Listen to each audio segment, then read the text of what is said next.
Hello दोस्तों, कैसे हैं आप सब। उम्मीद करता हूँ सब बहुत बढ़िया होंगे। दोस्तों, आज की वीडियो बहुत ही यूज़फुल होने वाली है उन लोगों के लिए, स्पेशली जो ये जानना चाहते हैं भारत में पेट्रोल पंप की फ्रेंचाइज़ को कैसे लिया जाए। तो दोस्तों, आज की इस वीडियो में हम लोग इंडियन ऑयल पेट्रोल पंप के फ्रेंचाइज़ के बारे में जानेंगे।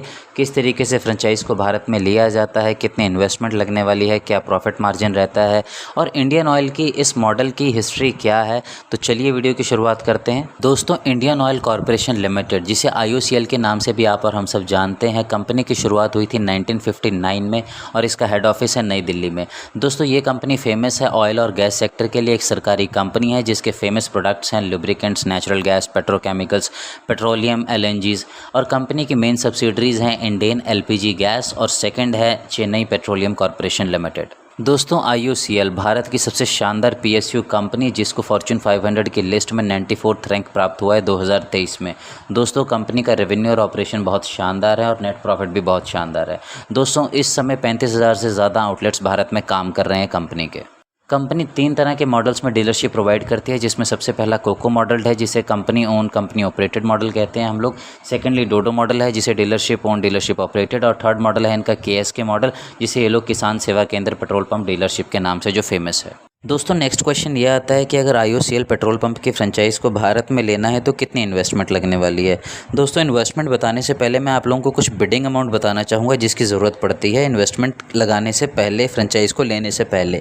अगर बिडिंग अमाउंट की बात करी जाए तो अगर कोई डीलर ओन्ड या फिर कंपनी लीज साइट है तो एक नॉन रिफंडेबल फिक्स्ड अमाउंट रहती है 5 लाख रुपये की रूरल एरिया के लिए, जिसे किसान सेवा केंद्र के नाम से जाना जाता है। सेकेंडली, अगर आप लोग एक रिटेल आउटलेट ले रहे हैं तो 15 लाख रुपये की आप लोगों की फ़ीस रहेगी। अगर HP कॉरपोरेशन की ओन साइट्स हैं जिसमें जो बिडिंग अमाउंट रहती है वो रूरल के लिए, जिसे किसान सेवा केंद्र कहते हैं, वो 10 लाख रुपए की रहती है और 30 लाख रुपए रिटेल आउटलेट के लिए रहती है। दोस्तों, एक डिपॉजिट भी देना पड़ता है एप्लीकेंट को, जो कि रूरल एरिया के लिए 50,000 का रहता है और एक रिटेल आउटलेट के लिए 1.5 लाख रुपये का रहता है। अब इस पूरे सेटअप को समझने के लिए एक मेन इन्वेस्टमेंट की जो ज़रूरत है वो 1 से 1.5 करोड़ रुपये की ज़रूरत है। पर दोस्तों, ये है जनरल कैटेगरी के लिए। अगर आप लोग किसी स्पेशल कैटेगरी में आते हैं, SC या ST में, तो यही आप लोगों की जो इन्वेस्टमेंट रहती है टोटल 80 से 90 लाख रुपए की रहती है पूरे प्रोजेक्ट के लिए।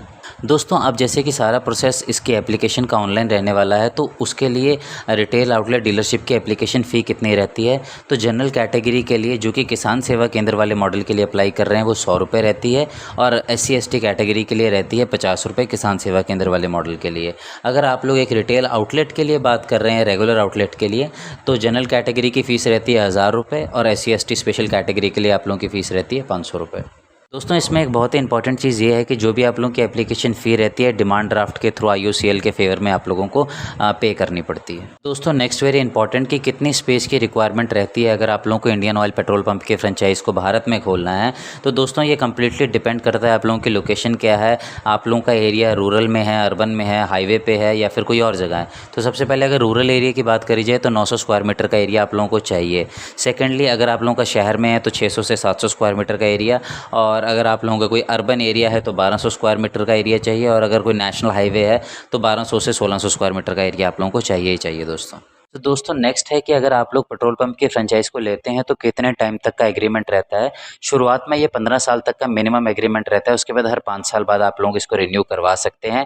ये टोटली डिपेंड करता है आप लोगों का बिजनेस कितना प्रॉफिटेबल है, आप कितनी प्रॉफिटेबिलिटी आगे IOCL को करके दे रहे हैं, आप लोगों की परफॉर्मेंस कैसी है, क्या म्यूचुअल कंसेंट है, और स्पेशली जब आप लोगों ने अप्लाई किया तो उसमें एडवर्टीजमेंट में क्या चीज़ पर्टिकुलर मेंशन थी। तो ये कम्प्लीटली उस चीज़ पर डिपेंड करता है कि कितने टाइम तक आप लोगों का ये जो एग्रीमेंट का पीरियड है ये एक्सटेंड होगा, आप कितने टाइम तक ओन कर सकते हैं इस फ्रेंचाइज को। दोस्तों, नेक्स्ट क्वेश्चन ये है कि अगर अप्लाई करना है इस फ्रेंचाइज़ के लिए तो किस तरीके से अप्लाई किया जाए। दोस्तों, इसमें सबसे इंपॉर्टेंट चीज़ ये है कि इसको आप ये नहीं कि जब चाहे तब ले सकते हैं, इसके लिए प्रॉपर एडवर्टीजमेंट आती है न्यूज़पेपर में, उसके बाद ही ये प्रोसेस स्टार्ट होता है। और वो प्रोसेस किस तरीके से स्टार्ट होता है, जो भी उसमें एप्लीकेशन फॉर्म होता है, आप लोगों को पर्टिकुलर वेबसाइट दी होगी या फिर कोई एप्लीकेशन फॉर्म मिलेगा, तो उसमें सबसे पहले आप लोगों को आपकी लोकेशन मेंशन करनी होती है, वहाँ का प्रॉपर एड्रेस क्या रहता है, आप लोग किस कैटेगरी के थ्रू एप्लीकेशन फॉर्म फिल कर रहे हैं। कैटेगरी का मतलब इसमें दोस्तों ये है कि आप इंडिविजुअल आ रहे हैं, आप एंटिटी है, फाइनेंस है या पार्टनरशिप में आ रहे हैं, किस तरीके से आ रहे हैं। फिर उसके बाद आप लोगों को रेफरेंस देना होता है इस एडवर्टीज़मेंट का जहाँ के लिए आप अप्लाई कर रहे हैं, जहाँ से आप लोगों को ये पर्टिकुलर ऑफ इन्फॉर्मेशन मिली है। उसके बाद जो भी इंडिविजुअल कैंडिडेट है सपोज़, तो उसकी सारी डिटेल्स लाइक उसका नेम, फादर्स नेम, जो भी उसकी उससे रिलेटेड डिटेल है, उसकी वो किस कैटेगरी को किस को बिलोंग करता है, लाइक कोई स्पेशल कैटेगरी है या जनरल कैटेगरी है, क्या उसका जेंडर है, क्या उसके एजुकेशन बैकग्राउंड है, वो सब देना होता है। कुछ क्वेश्चंस में आप लोगों को येस सर नो में आंसर फिल आउट करना पड़ता है। आप लोगों को मेडिकली प्रूव करना पड़ता है कि फिज़िकली और मेंटली स्टेबल हैं, और आप लोगों को अपनी नेटवर्थ वगैरह भी बताना पड़ता है। कोई एक्सपीरियंस है अगर इस तरह के मॉडल्स में ऑलरेडी, तो वो भी आप लोगों को मेंशन करना पड़ता है। और सबसे इंपॉर्टेंट चीज़ दोस्तों, 1 लाख रुपए की आप लोगों को डिपॉजिट देना पड़ता है, जो कि रिफंडेबल सिक्योरिटी रहती है। कुछ एफिडेविट्स आप लोगों को टेस्ट करने पड़ते हैं, उसके साथ पंच करने पड़ते हैं। और लास्ट में दोस्तों जैसे ये सारी कैटेगरीज, ये सब चीज़ों को आप लोग फिल करते हैं, फिर सबमिट करते हैं, उसके बाद अब सारा बैकएंड देखता है किस तरीके से इस प्रोसेस को आगे फॉरवर्ड करना है, और जैसे रहता है वो आप लोगों को फर्दर गाइडेंस उस रिस्पेक्ट में मिलता रहता है दोस्तों। नेक्स्ट है दोस्तों, किन किन डॉक्यूमेंट्स की ज़रूरत पड़ती है अगर आप लोग IOCL की पंप की डीलरशिप को भारत में लेते हैं। तो सबसे पहले दोस्तों एक इंडिविजुअल के लिए बताऊंगा, उसके बाद एक लैंड के लिए किन डॉक्यूमेंट्स की ज़रूरत पड़ती है, और ओनरशिप के किन किन तरह के प्रूफ दिखाने पड़ते हैं। तो अगर सबसे पहले हम लोग एक इंडिविजुअल के लिए बात करें, तो सबसे पहले आप भारत के नागरिक हैं, इस चीज़ का आप लोगों के पास प्रमाण पत्र होना चाहिए। सेकेंडली आप लोगों के पास आप लोगों का एजुकेशन क्रेडेंशियल्स होने चाहिए, लाइक आपका बर्थ सर्टिफिकेट, आधार कार्ड या जो भी पासपोर्ट आप लोगों के पास है। उसके बाद आप लोगों के बैंक स्टेटमेंट्स होनी चाहिए। आप लोगों के जो प्रॉपर्टी है उसके वैल्यूएशन के सर्टिफिकेट आप लोगों के पास होने चाहिए, या फिर आप लोगों के पास अगर कोई आप लोग डीमैट स्टेटमेंट है या म्यूचुअल फ़ंड है, आप इस तरह के भी आप प्रूफ दिखा सकते हैं अपने फ़ंड्स के लिए। उसके बाद आप लोगों ने कहाँ पर काम किया है या कोई आप लोगों का एक्सपीरियंस है वो भी आप लोग शो कर सकते हैं। उसके बाद आप लोगों को पिछले 3 साल का अपना फाइनेंशियल स्टेटस भी दिखाना पड़ता है, और अगर स्पेशली आप लोग किसी स्पोर्ट्स कैटेगरी से बिलोंग करते हैं तो उसका आप लोगों के पास पर्टिकुलर डॉक्यूमेंट होना चाहिए। अगर आपको डिफेंस पर्सनल हैं उस चीज़ का भी आप लोगों के पास DGR से एक प्रॉपर सर्टिफिकेट होना चाहिए। अगर आप पेंशनर हैं तो मतलब इन सब चीज़ों के एक स्पेशल डॉक्यूमेंट्स रहते हैं इंडिविजुअल के लिए, जो कि उनको शो करने पड़ते हैं, क्योंकि हर तरह की कैटेगरीज़ के लिए रिलैक्सेशंस भी हैं, एक अलग तरह का प्रोविज़न भी है। जैसे कि मैंने भी बताया डिफेंस पर्सनल हैं अगर आप लोग, या फिर स्पोर्ट्स कैटेगरी से बिलोंग करते हैं, तो मतलब हर तरह का आप जिस भी कैटेगरी के थ्रू जा रहे हैं, आगे मैं फर्दर आप लोगों को बताऊँगा हर कैटेगरी के लिए कितना डिस्काउंट रहता है, कैसे रहता है प्रोसेस, तो वो उस तरह का डॉक्यूमेंट पर्टिकुलर आप लोगों के पास रेडी होना चाहिए। और अगर लैंड के लिए बात करी जाए, जगह के लिए बात करी जाए, तो जो डॉक्यूमेंट की ज़रूरत है, मतलब आप लोगों का प्रॉपर खसरा या खातूनी नंबर जो भी डॉक्यूमेंट रहता है रेवेन्यू डिपार्टमेंट से, वो आप लोगों के पास होना चाहिए। जो जगह है वो रजिस्टर्ड होनी चाहिए। अगर लीज़ पे ले रहे हैं प्रॉपर डॉक्यूमेंट होना चाहिए, उसमें उसका टेन्योर मेंशन होना चाहिए, कितने टाइम के लिए आप लोग लीज़ पे ले रहे हैं, मतलब जो भी लीज़ एग्रीमेंट लेटर होना चाहिए प्रॉपरली। उसके बाद अगर ओनरशिप के लिए प्रूफ आते हैं तो वही, अब अगर लीज़ पे है तो मिनिमम पीरियड उसमें मेंशन होना चाहिए आप लोगों का। उसके बाद एक सर्टिफिकेट होना चाहिए जो कंफर्म करे कि आप लोगों ने या तो ये लैंड ख़रीद ली है या फिर आप लोगों के पास लीज़ पे है, कैसे है वो प्रॉपर डॉक्यूमेंट होना चाहिए उसके बाद। तो इस तरह के कुछ डॉक्यूमेंट्स हैं जो कि एक इंडिविजुअल के लिए, लैंड के लिए, ओनरशिप के लिए आप लोगों के पास रेडी होने चाहिए अगर आप लोग IOCL की फ्रेंचाइज़ को भारत में ले रहे हैं। तो दोस्तों नेक्स्ट है कि कौन कौन सी तरह की फैसिलिटीज़ आप लोगों को ऑफ़र करनी पड़ती है अगर आप लोग इंडियन ऑयल की फ्रेंचाइज़ को लेते हैं। सबसे पहले तो दोस्तों आप लोगों के पास एक प्रॉपर सेल्स रूम होना चाहिए। सेकेंडली टायर एयर की फैसिलिटी होनी चाहिए, हवा भरने की प्रॉपर व्यवस्था होनी चाहिए। उसके बाद एक ड्राइव वे होना चाहिए, खुला डुला होना चाहिए दोस्तों आप लोगों का। वाटर, पानी की फैसिलिटी होनी चाहिए, प्रॉपर इलेक्ट्रिफिकेशन होनी चाहिए, फेंसिंग होनी चाहिए आपकी लैंड की प्रॉपरली, और सबसे इंपॉर्टेंट दोस्तों फायर एक्सटिंग्विशर्स होने चाहिए, वॉशरूम्स होने चाहिए, टॉयलेट्स होने चाहिए। तो ये कुछ ऐसी फैसिलिटीज़ हैं जो इंडियन ऑयल आप लोगों को कहता है मैंडेटरी, ये वो चीज़ें हैं जो आप लोगों को रखनी पड़ती हैं आपके लिए भी और आपके कस्टमर्स के लिए भी दोस्तों। तो दोस्तों नेक्स्ट है क्या एलिजिबिलिटी क्राइटेरिया रहने वाला है अगर इंडियन ऑयल की डीलरशिप को आप लोगों को भारत में लेना है। तो दोस्तों ये कम्प्लीटली डिपेंड करता है, आप लोग एक इंडिविजुअल हैं, पार्टनरशिप में आ रहे हैं, फाइनेंस है या फिर एक एंटिटी है। तो अगर सबसे पहले एक इंडिविजुअल के लिए बात करी जाए तो वो रेजिडेंट ऑफ इंडिया होने चाहिए। सेकेंडली उनकी जो एज है 21 से 55 साल के बीच की होनी चाहिए। इसमें कुछ रिलैक्सेशन है फ्रीडम फाइटर और अदर कैटेगरीज़ को। अगर आप एक विडो हैं तो भी आप इस डीलरशिप के लिए अप्लाई कर सकती हैं, बट इसके लिए प्रॉपरली एडवर्टीजमेंट में मेंशन होना चाहिए। उसके बाद अगर आप लोग किसान सेवा केंद्र के लिए अप्लाई कर रहे हैं तो आप लोगों की मिनिमम एजुकेशन 10वीं होनी चाहिए, और अगर आप एक प्रॉपर रेजिडेंट भी होने चाहिए विलेज के, और उसका आप लोगों के पास प्रूफ भी होना चाहिए। और अगर आप लोग एक अर्बन एरिया के एप्लीकेंट हैं तो आप लोगों की एजुकेशन 12वीं तक की होनी चाहिए और प्रॉपरली आप लोगों के पास प्रूफ होना चाहिए। उसके बाद दोस्तों अगर आप किसी स्पेशल कैटेगरी से बिलोंग करते हैं लाइक SC या ST, तो दोस्तों आप लोग तो भी डीलरशिप के लिए अप्लाई कर सकते हैं, और आप लोगों का एक कॉर्पस फंड स्कीम के तहत आप लोग अप्लाई कर सकते हैं। उसके बाद दोस्तों अगर कोई स्पोर्ट्स कैटेगरी के अंडर है, कोई अवार्ड विनर हैं जैसे कि खेल रत्न या अर्जुन अवार्ड, तो प्रॉपर उस चीज़ का डॉक्यूमेंट होना चाहिए, वो भी इस डीलरशिप के लिए अप्लाई कर सकते हैं। और जो अपने पुलिस में रहते हैं या फिर कोई अदर गवर्नमेंट सर्विस में है तो भी आप लोग इस डीलरशिप के लिए अप्लाई कर सकते हैं। दोस्तों नेक्स्ट है कि अगर आप लोग फाइनेंस के थ्रू आ रहे हैं तो एक रेगुलर कैंडिडेट हैं, अगर वो इंडियन ऑयल की पेट्रोल पंप की फ्रेंचाइज के लिए अप्लाई कर रहे हैं अर्बन एरिया में, तो 25 लाख की ज़रूरत पड़ने वाली है, और अगर रूरल एरिया के एप्लीकेंट हैं तो 12 लाख रुपए की ज़रूरत पड़ने वाली है। दोस्तों ये जो फंड की अमाउंट मैंने बताई है, आप लोग किसी कंपनी शेयर के फॉर्म में, कोई नेशनल आप लोगों का सेविंग स्कीम रहती है, म्यूचुअल फंड है आप लोगों का कोई, या सेविंग्स अकाउंट में फ़ंड पड़ा है, या फिर कोई पोस्टल स्कीम अगर आप लोगों ने ले रखी है तो उसके तहत भी आप लोग ये फ़ंड शो कर सकते हैं।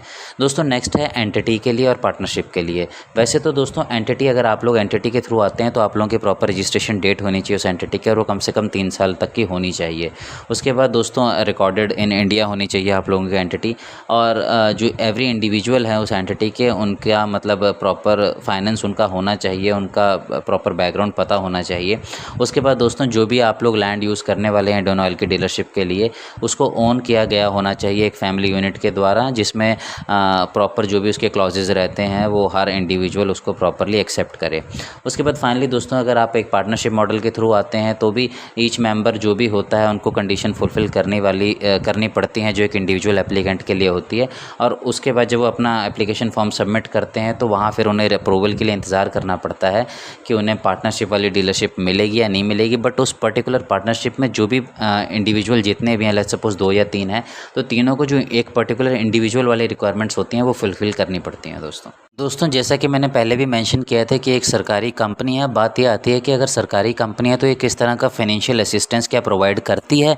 तो यस दोस्तों, ये कंपनी फाइनेंशियल असिस्टेंस भी प्रोवाइड करती है अपने ओनर्स को, जिसमें सबसे पहले जो स्पेशल कैटेगरीज़ हैं जैसे कि SC या ST वाला अगर कोई ओनर आता है तो उनको एक कॉर्पस फंड स्कीम के तहत जो भी रिलैक्सेशन होता है वो मिलता है, सपोर्ट मिलता है। सेकेंडली दोस्तों कंपनी इसके लिए लोन भी प्रोवाइड करती है, IOCL एक लोन भी देता है 11% के एनुअल इंटरेस्ट पे, जो कि आप लोग इजीली पे कर सकते हैं। अगर कोई विडो अप्लाई कर रही हैं या कोई अनमैरिड वुमेन है जिनकी एज 40 साल से ऊपर है, जो किसी पे डिपेंड नहीं करती हैं, तो उनके लिए भी स्पेशल तरह के प्रोविजंस हैं। बट ये कुछ स्पेशल कैटेगरीज़ के लिए हैं जिनके लिए IOCL इतना फेवर करता है, उनको फाइनेंशियल असिस्टेंस प्रोवाइड करता है। नेक्स्ट वेरी इंपॉर्टेंट क्वेश्चन कि डीलर का कमीशन रेट कितना रहता है। तो दोस्तों अगर आप इंडियन ऑयल की डीलरशिप को लेते हैं तो कम से कम आप लोगों का 2 रुपये 60 पैसे का कमीशन रेट रहता है approximate her litre of petrol के पीछे, और 1 रुपये 65 पैसे का जो आप लोगों का कमीशन रेट रहता है वो हर लीटर ऑफ डीजल के पीछे रहता है। तो फाइनली दोस्तों अगर बात करी जाए, कुछ इंपॉर्टेंट क्वेश्चंस हैं जिससे ये पूरी वीडियो आप लोगों को इजीली एक्सप्लेन हो जाएगी, इजीली समझ आ जाएगी। जिसमें सबसे पहला क्वेश्चन तो दोस्तों ये है कि टोटल इन्वेस्टमेंट कितनी लगने वाली है अगर IOCL का रिटेल आउटलेट या डीलरशिप लेनी है। तो दोस्तों ये मैंने पहले भी बताया आप लोगों को, 1 से 1.5 करोड़ रुपए की एक रिटेल आउटलेट है।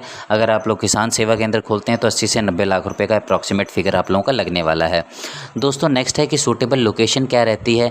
तो इसके लिए दोस्तों सबसे ईजी आंसर तो यही है कि ईजी एक्सेसिबल आप लोगों की लोकेशन होनी चाहिए।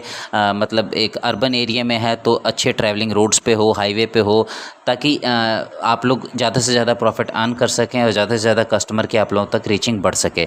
उसके बाद दोस्तों स्पेस रिक्वायरमेंट, रूरल एरिया में अगर दोस्तों है तो 900 स्क्वायर मीटर का, अगर सिटी में है तो 600 से 700 स्क्वायर मीटर का एरिया चाहिए। अगर हाईली अर्बन एरिया है तो 1200 स्क्वायर मीटर का, और अगर कोई नेशनल हाईवे है तो 1200 से 1600 स्क्वायर मीटर का एरिया। दोस्तों नेक्स्ट है क्या एप्लीकेशन फ़ीस रहती है अगर इंडियन ऑयल की पेट्रोल पंप की फ्रेंचाइज को लेना है। तो दोस्तों अगर रूरल एरिया में है तो 100 रुपये जनरल कैटेगरी के लिए है, 50 रुपये स्पेशल कैटेगरीज़ के लिए, SC और ST के लिए है हमारी। उसके बाद अगर आप लोगों का यही रिटेल आउटलेट के लिए है तो जनरल पब्लिक के लिए 1000 रुपये हैं दोस्तों, स्पेशल कैटेगरीज़ के लिए 500 रुपये तक का है। उसके बाद दोस्तों सिलेक्शन प्रोसेस क्या रहता है, जैसे एडवर्टीजमेंट न्यूज़पेपर में आएगी, वो चाहे आप लोगों का रीजनल जो भी न्यूज़पेपर आप लोगों की लैंग्वेज में रहता है, वहाँ से आप लोगों को जो भी लिंक मिलेगा, फर्दर एप्लीकेशन फॉर्म डाउनलोड करना है, उसे फिल करना है। उसके बाद जैसे जैसे प्रोसेस आगे बढ़ता रहेगा आप लोगों को गाइडेंस मिलता रहेगा। दोस्तों नेक्स्ट क्वेश्चन है जो हमारी स्पेशल कैटेगरीज़ होती हैं, जैसे कि शेड्यूल्ड कास्ट या शेड्यूल्ड ट्राइब, क्या वो वो इस डीलरशिप के लिए अप्लाई कर सकते हैं। जी हाँ, अप्लाई कर सकते हैं और इवन कॉर्पस फंड स्कीम के थ्रू वो कुछ फ़ायदा भी उठा सकते हैं। उसके बाद दोस्तों अगर कोई एग्रीकल्चर लैंड है, क्या वहाँ पेट्रोल पंप ओपन किया जा सकता है? जी हाँ दोस्तों, वो एग्रीकल्चर लैंड अगर प्राइम लोकेशन पे है, आप डेफिनेटली वहाँ पर ये पेट्रोल पंप खोल सकते हैं। नेक्स्ट क्वेश्चन दोस्तों ये है कि अगर कोई डिफेंस पर्सनल है या कोई फ्रीडम फाइटर है तो उनके लिए क्या डॉक्यूमेंट्स रहने वाले हैं? दोस्तों उनके कुछ सर्टिफिकेट रहते हैं, जैसे कि डायरेक्टर जनरल ऑफ रीसेटलमेंट के हो गए, कोई पेंशनर का सर्टिफिकेट हो गया उनका। तो जो भी वो मेन डॉक्यूमेंट्स रहते हैं वो ऑफिशियली जाके चेक करेंगे, तो वहाँ उनको वो डॉक्यूमेंट्स रेडी रखने पड़ेंगे।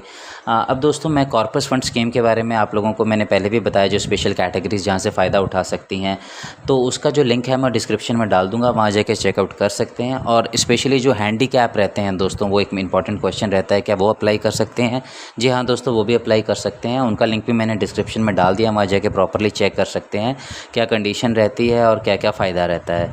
उसके बाद दोस्तों कि पेट्रोल पंप की फ्रेंचाइज़ को कभी भी अप्लाई किया जा सकता है? नहीं दोस्तों, जब तक एडवर्टीज़मेंट न्यूज़पेपर में ना आए, क्योंकि उसमें पर्टिकुलर एरिया मेंशन किया होता है और कितनी रिक्वायरमेंट है और क्या अवेलेबिलिटी है, तो उसके बाद ही आप लोग डीलरशिप के लिए अप्लाई कर सकते हैं। अगर कहीं पर भी दोस्तों आप लोगों को कोई कह रहा है विदाउट एडवर्टीज़मेंट खुल सकता है, तो दोस्तों बिहेवियर कोई फ्रॉड भी हो सकता है आप लोगों के साथ। सो फाइनली दोस्तों, इन माय ओपिनियन एक अच्छी डीलरशिप है, 60 साल से ज़्यादा का मार्केट में तजुर्बा है और एक ऐसी फ्रेंचाइज़ है जो ऑलवेज़ इन डिमांड रहने वाली है, क्योंकि भारत में अभी भी 70% से ज़्यादा व्हीकल इस चीज़ पर डिपेंड करते हैं।